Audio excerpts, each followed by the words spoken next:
Hi friends అందరికీ. ఈరోజు అందరి లైఫ్లో కూడా ఒక ఫ్రెండ్ అనేవాడు ఉంటాడు. బట్ నా లైఫ్లో కూడా ఒక ఫ్రెండ్ ఉన్నాడు.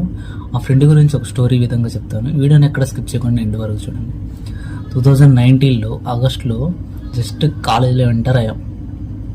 నా భయ్యా నీ పక్కన కూర్చోవచ్చా అని జస్ట్ అడిగాడు, రిక్వెస్ట్ చేశాడు. జస్ట్ అలానే ప్లేస్ ఇచ్చాను. ఆ ప్లేస్ ఇవ్వడం వల్ల నా లైఫే చేంజ్ అయిపోయింది. ట్విస్ట్లు, దెబ్బ మీద దెబ్బ, అసలు ఊహించిన విధంగా చేంజ్ అయిపోయింది నా లైఫ్. లాస్ట్కి వాడు ఎరిపోయేది కాకుండా నన్ను కూడా ఎరిపోని చేశాడు. అది ఫ్రెండ్ అంటే.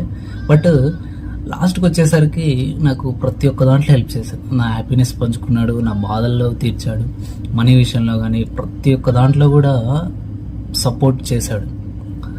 అలాగే బెస్ట్ ఫ్రెండ్గా నిలిచాడు. ఇంకా ఫైనల్ ఇయర్కి వచ్చేసరికి ఒక బాండ్ అనేది ఏర్పరచుకున్నాం. అది ఎలా అంటే, వాడు కనపడితే నన్ను అడిగేవాళ్ళు, నేను కనపడితే వాడిని అడిగేవాళ్ళు అనమాట. అంతలా ఫ్రెండ్షిప్కి ఎగ్జాంపుల్గా బాండ్ అనేది పెంచుకున్నాం. ఎనీవేస్, అలాంటి ఫ్రెండ్ అనేవాడు లైఫ్లో ఒకడు ఉండాలన్నమాట. అలాంటి ఫ్రెండ్స్ ఎవరైనా ఉంటే ఈ వీడియో వాళ్ళకి షేర్ చేయండి. అందరికీ happy friendship day. Thank you so much అందరికీ. ఒక like and share and subscribe చేసుకోవడం అస్సలు మర్చిపోవద్దు.